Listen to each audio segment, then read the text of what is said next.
দেখুন, হুমায়ুন কবির পুলিশকে আক্রমণ করছেন বা এরকম উস্কানি ভাষণ দিচ্ছেন, এটা তো প্রথমবার নয়, এর আগে একাধিকবার ঘটেছে। আমি এইখানে কৃষ্ণ মিত্রর কাছে আসবো, যেটা মুখ্যমন্ত্রী শুভেন্দু অধিকারী বিধানসভায় দাঁড়িয়ে কার্যত বুঝিয়ে দিলেন যে মমতা বন্দ্যোপাধ্যায় যখন মুখ্যমন্ত্রী ছিলেন তখন কার্যত তার দুর্বলতার সুযোগ নিয়েছেন এই হুমায়ুন কবির, যার জন্য বারে বারে এইরকম কথা বলে পার পেয়ে গিয়েছেন, যেটা এই আমলে তার মুখ্যমন্ত্রীত্বে তার শাসনকালে আর হবে না।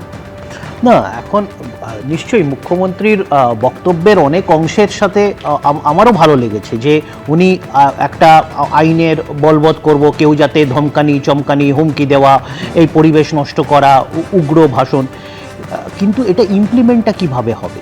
তার কারণ হচ্ছে এর ম্যাক্সিমাম অভিযুক্ত তো উনার নিজের দলে, তো তাদের বিরুদ্ধে তো যদি উনি ন্যায়নিষ্ঠ হন তাদের বিরুদ্ধে ব্যবস্থা নিতে হবে। আমি ভিডিওগুলো চালাবো, আমি সেই অডিওগুলো চালাবো যেখানে উনার দলে এমন কিছু সেটা ভাঙা নিয়ে তুমি কথা বললে, উনার একজন মন্ত্রীও একই বক্তব্য করেছেন। আমরা বলছি আমরা তো কারোর বিরুদ্ধেই করিনি, আমরা দিলীপ ঘোষের বিরুদ্ধে ব্যবস্থা নিইনি, হুমায়ুন কবিরের বিরুদ্ধে ব্যবস্থা নিইনি, কিন্তু এখন হুমায়ুন কবিরকে যদি সিঙ্গেল আউট করা হয় তাহলে তো আইনের কথা আসবে। তোমরা করনি কেন তোমাদের সময়? আরে তোমরা করে দেখো, তোমরা করে দেখো, কিছুই করবে না। আরে তাহলে একজন কেউ দাওয়াতে বিজেপিতে সবাই চলে যাচ্ছে কি করে? তাহলে সব দাওয়াতে বিজেপিতে চলে যাচ্ছে কি করে? আমরা তো দাওয়াতে কোনো দাওয়াতে অমুক ধর্ম অনেক উগ্র ভাষণ শুনেছিলাম। বেশ বেশ বেশ বেশ বেশ আমি শুধু এইখানে কেন বলছি যে এর আগে হুমায়ুন কবির একাধিকবার উস্কানি ভাষণ বা হুমকি ভাষণ দিয়েছেন, তখন তৃণমূল কংগ্রেস ক্ষমতা এবং মমতা বন্দ্যোপাধ্যায় মুখ্যমন্ত্রী, সালটা 2021। আমি শুধু পড়ে শোনাচ্ছি কি বলেছিলেন হুমায়ুন কবির।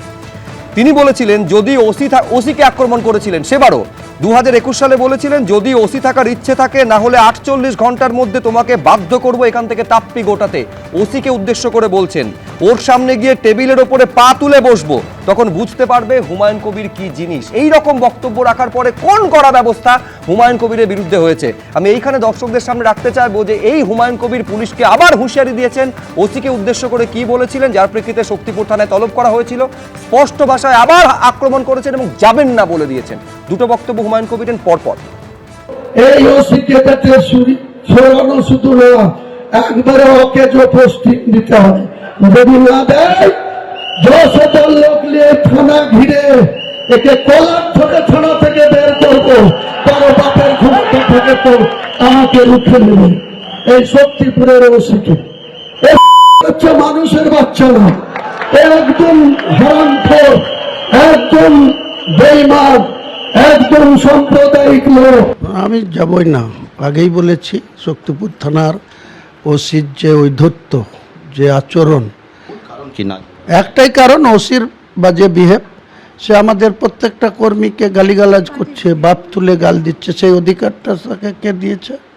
একটা ওসি হয়ে গেছে বলে তিনি এত সুপ্রিম পাওয়ার যে আম পাবলিককে আমার পার্টির কর্ম না, কোনো দরকার করে না। আদালতে যখন অ্যারেস্ট হব, যারা অ্যারেস্ট হয়েছে তাদের জন্য আদালতে যাওয়া হয়েছে, তাদের জন্য অ্যাডভোকেট নিযুক্ত করা হয়েছে। কারণ আমি তো রেজিনগর থানায় অ্যারেস্ট আছে, শক্তিপুর থানাও অ্যারেস্ট আছে। শক্তিপুর থানাও যেমন একজনকে অ্যারেস্ট করেছে, একইভাবে সোমটু কেসে রেজিনগর থানাও করেছে। তো রেজিনগরের থানার আইও যে আছে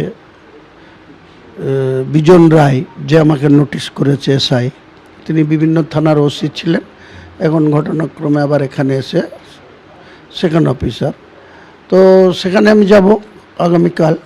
নন বেলেবল সেকশনে মামলা তো থাকতেই পারে, আছে তো কি হয়েছে, আছে। পুলিশ যখন কালকে যাব তখন যদি অ্যারেস্ট করে চলে যাব। ফলে স্পষ্টত বুঝতে পারছেন যে হুমায়ুন কবির একজন, খেয়াল রাখতে হবে, হুমায়ুন কবির বিধায়ক মানে তিনি একজন ল মেকার, একজন আইন প্রণেতা, একজন আইন রক্ষককে লাগামহীন ভাষায় আক্রমণ করছেন এবং তারপর গড় হাজির থেকে এইটা বুঝিয়ে দিচ্ছেন তোমার তলবে আমি যাব না, কার্যত বুঝিয়ে দিচ্ছেন যা করতে পারার তুমি করে নাও। অরিন্দমদা, কি করতে পারে প্রশাসন, আইনে কি রয়েছে?